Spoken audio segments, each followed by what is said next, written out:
Në kryetari i lëvizjes vetëvendosje, Glau Konjufca ka dalë publikisht kundër disa deklaratave dhe veprimeve të eksponentëve të partisë së tij, duke marrë një qëndrim të qartë në mbrojtje të familjes Haradinaj dhe veçanërisht të figurës së ish-kryeministrit Ramush Haradinaj.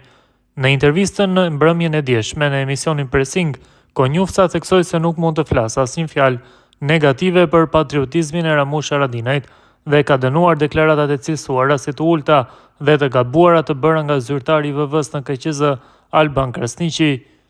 Duke komentuar deklaratën e Krasniqit për lotët e nënës së Ramush Haradinajt, Konjufca u shpreh qartë se ajo ka qenë e pakujdesshme dhe e papranueshme. Ka qenë deklaratë e pakujdesshme, mendoj që ka qenë e gabueshme. Lotët e nënës së Haradinajve, nënës Ruk, janë lotë dhimbjes, por edhe të krenarisë që i ka dhënë djemt për lirinë e Kosovës. Ata lot nuk mundet me i gjyku bash askush, deklaroi Konjufca. Ai shtoi se familja Haradinaj përfaqëson një nga familjet më të lavdishme të Kosovës dhe se kontributi i saj në luftën për liri është i pamohueshëm. Familja Haradinaj është një familje e lavdishme. Ramush Haradinaj, përveç se luftëtar i madh, është vëllai i Luanit dhe Shkëlzenit. Unë nuk muj me fol një fjalë negative për Ramush Haradinajin, për patriotizmin e tij. Është vëllau i Luanit, e ka zbrap zgjitha të ushtrisë të Serbisë prej Dukagjinit, thot Konjufca.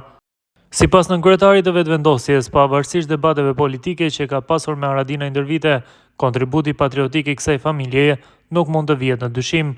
Debatet tona që i kemi pas, ka herë kemi hye, ka herë kemi dalë, sidomos kur ai e din çfarë familje është, e din çfarë kontributi patriotik ka, u shpreh ai. Konjufca e konsideroi veçanërisht të padrejtë çdo përpjekje për ta politizuar dhimbjen e nënës së dëshmorëve. Me mendu që nëna e dëshmorëve bën për fushat është e pasakt. Ajo i ka dhënë djemt për Kosovën, por si nënë e ka dhimbjen e saj, kur e shohim ne ashtu në rrugë, veç mundemi me marrë pjesë në dhimbjen e saj, tha Konjufca. Gjatë intervistës, moderatori e sfidoi Konjufcën me pretendimin se ai dhe vetëvendosje po e akuzojnë Ramush Haradinajin për bashkëpunim me listën serbe. Konjufca e mohoi prerazi këtë duke i quajtur një shpifje që është përsëritur pas një bazë faktike. Në këtë kontekst rikujtohen disa fakte të rëndësishme që bien ndesh me këto pretendime. Albin Kurti dhe Glau Konjufca çdo vit bëjnë omazhe në Glogjan duke nderuar dëshmorët, pra vëllezërit Haradinaj.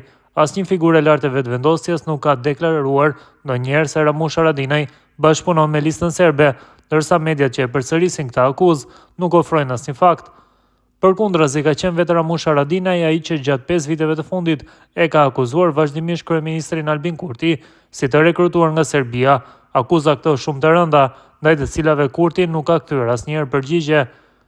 Ndërkohë qëndrimi i Glau Konjufcës shihet si një përpjekje për të vendosur kufi etik në debatin politik në Kosovë dhe për të ndarë kritikat politike nga respekti për sakrificën dhe dhimbjen njerëzore, veçanërisht kur bëhet fjalë për familjet e dëshmorëve që dhanë jetën për Kosovën.